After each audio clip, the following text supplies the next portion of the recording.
वाईटातून चांगलं काय निघणार? मी दुःख झाल्याचं सांगितलेलं होतं आणि वाईटातून काय चांगलं निघणार. तरी याच्यामध्ये आता जो पुतळा या ठिकाणी छत्रपती शिवाजी महाराजांचा उभा राहतो, हा जवळजवळ 3 उंचीचा पुतळा उभा राहतो आणि भारतातला सर्वोत्कृष्ट शिल्पकार हा त्या पुतळ्याचं काम करणार.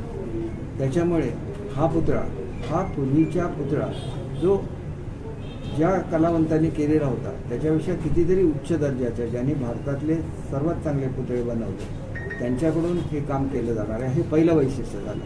आणि दुसरं वैशिष्ट्य असं आहे की या ठिकाणी शिवसृष्टीची उभारणी केली जाणार आहे आणि याचा डिटेल प्रस्ताव तयार करण्यात आलेला आहे. याचं सादरीकरण मी मंत्रिमंडळाच्या बैठकीसमोर केलेलं आहे आणि तत्वतः मंत्रिमंडळातल्या सर्वांनाच ते आवडलेलं आहे. आणि त्याच्यामुळे याची पुढची जी प्रक्रिया आहे की त्या ठिकाणच्या जमिनीचं आरक्षण आहे. आजपर्यंत तिथं जमिनीचं आरक्षण आहे हे सुद्धा तिथल्या स्थानिक आमदारांना सुद्धा माहिती नव्हतं. मी आरक्षणं शोधून काढली, त्या ठिकाणी शिवसृष्टी कशी उभारायची याचे आराखडे तयार केले, त्या ठिकाणी जेटी तयार कशी करायची याचे आराखडे केले आणि हे जे प्रेझेंटेशन आहे मी साधारण आचारसंहिता लागण्यापूर्वी 20 दिवस अगोदर हे मंत्रिमंडळासमोर सादर केलेलं होतं. त्याच्यामुळे आता हे पब्लिक डॉक्युमेंट झालेलं आहे. आता तुम्हाला ते दाखवायला मला कुठलीही हरकत नाही आणि त्याच्यामुळे हे सादरीकरण आता मी तुम्हाला दाखवतो आणि सादरीकरण बघितल्यानंतर तुमच्या लक्षात येईल की कशा तऱ्हेने एक अद्वितीय असं प्रोजेक्ट किंवा असा एक प्रकल्प हा त्या ठिकाणी साकार होणार आहे, ज्याच्यामध्ये भारतातून सर्व लोक येतील आणि अरबी समुद्रावर ज्याच्यावर छत्रपती शिवाजी महाराजांनी अधिसत्ता गाजवली त्याचं उत्कृष्ट स्मारक असं हे ठरेल.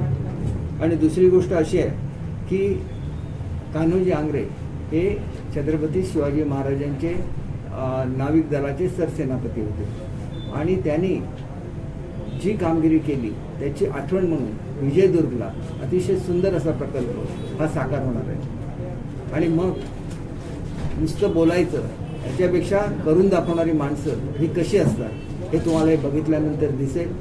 या ठिकाणी आता मी तुम्हाला याचं दाखवतो, आपल्या सिंधुदुर्ग ज्या ठिकाणी छत्रपती शिवाजी महाराजांचा पुतळा होता त्या ठिकाणी काय होणार आहे ते आपल्याला दाखवतो. आणि विजयदुर्गचं प्रेझेंटेशन आता मी मागवून घेतो. मला आता माझ्या प्रचार विजयदुर्गचं सुद्धा दोन्ही प्रेझेंटेशन आहे की फक्त सिंधुदुर्गचं आहे?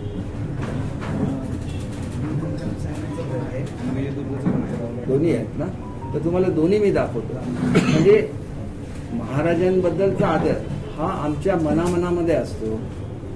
आपण एक गोष्ट लक्षात घेतली पाहिजे की उदयन महाराजांनी सुद्धा माझ्यासाठी फीट, म्हणजे त्यांना महाराज साहेब म्हणतात, की छत्रपतींचे थेट वंशज आहेत, त्यांनी माझ्यासाठी चित्रफीत काढलेली आहे. कारण आम्ही महाराजांचा तर आदर राखतो, परंतु विद्यमान जे कुटुंबीय आहेत, मग ते उदयन महाराज असून दे, शाहू महाराज असून दे, आपण त्यांना भेटून विचारू शकता की किती आदर मी त्यांच्याबद्दल बाळगतो, कशा रीतीने ते माझ्याशी चांगलं वागतात. आणि हे सगळं असताना इथे यायचं आपल्याला माहिती आहे की आपल्या संभाजीराजे छत्रपतींचा त्यांच्याकडून ॲफिडेव्हिट घेण्याचा प्रयत्न केलेला होता. म्हणजे ह्याच उद्धव साहेबांनी, तर उद्धव साहेबांच्याबरोबर कधी टीका करत नाही, पण तुम्ही छत्रपतींच्या संदर्भातलं काही बोलणार आणि मी ते ऐकून घेणार असं बिलकुल नाही.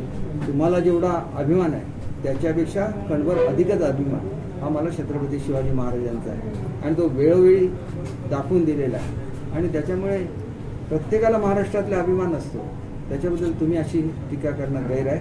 म्हणून मी तुम्हाला प्रेझेंटेशन दाखवतो. याचं नाव ऊर्जा हिंदुत्वाची आणि हे प्रेझेंटेशन ऑफिशियली गव्हर्नमेंटला सादर झालेलं आहे आणि त्याच्या आता पुढची प्रक्रिया त्याच्या संदर्भातली चालू आहे. त्याच्यापैकी पुतळ्याचं काम हे ऑलरेडी त्याचं टेंडर वगैरे सगळी प्रक्रिया पूर्ण झालेली आहे आणि तो पुतळासुद्धा अतिशय भव्य आणि अतिशय सुंदर असा उभारला जाणार आहे. तरी आपण ते बघावं अशी विनंती आहे. त्याच्यानंतर हे दाखवतो मी, कारण मला पुढच्या कार्यक्रमाला जायचं आहे. नेहमी माझ्यासाठी कालसुद्धा मुख्यमंत्री महोदय आले, त्यांनी काय सांगितलं की जिथं जिथं अडचण येते तिथं दीपक केसरकरांना सरकारच्या वतीने पाठवण्यात येतं आणि ते त्या ठिकाणी मी यशस्वीपणे वाटाघाटी केलेल्या आहेत, तडजोडी केलेल्या आहेत आणि त्याच्यामुळे मला जर मतदारसंघामध्ये येता येत नसेल तर मतदारसंघातल्या लोकांशी सुसंवाद साधायची निवडणूक ही एक संधी असते. त्याच्यामध्ये मला असं जाणवलं की युवकांमध्ये मोठ्या प्रमाणात अस्वस्थता आहे. त्यांना गोव्याला जाऊन काम करायला आवडत नाही. त्याच्यामुळे त्यांना जिल्ह्यामध्येच रोजगाराच्या संधी उपलब्ध झाल्या पाहिजे. त्याच्यापैकी एक आपण इथं बघितलेलं आहे की जर्मनीला जाणारी जी मुलं आहेत त्याच्यापैकी कोऑर्डिनेटर्स जे आहेत हे आता त्यांची उद्या पहिली बॅच निघते, 8 दिवसानंतर दुसरी बॅच निघणार आहे. आणि त्याच्यामुळे या एवढ्या मोठ्या पगाराच्या नोकऱ्या आहेत की आपण त्याची तुलनासुद्धा करू शकत नाही. 20,000 रुपये पगार कुठे महिन्याला आणि महिन्याला 3 लाख रुपये पगार कुठे. मुलांचं जीवन पूर्णपणे बदलून जाणार. तुम्ही बघा, पालक आले होते, ते किती आनंदी होते ते सुद्धा आपण. आणि मी काय त्यांना मुद्दाम नाही बोलवलं, आज ते मला आभार मानण्यासाठी आलेले होते. आणि अनायासे माझी प्रेस कॉन्फरन्स ही मुख्यतः छत्रपती शिवाजी महाराजांच्या संदर्भातली आहे. आणि नंतर मी उदयन महाराजांनी जी क्लिप मला पाठवली ती सुद्धा आपल्याला दाखवेन. आणि त्याच्यामुळे आपण हे अवश्य बघावं प्रेझेंटेशन. आणि ह्याच्याचबरोबर विजयदुर्गला सुद्धा आम्ही काय करतो की नाविक दलाची राजधानी छत्रपती शिवाजी महाराजांची ही विजयदुर्ग होती.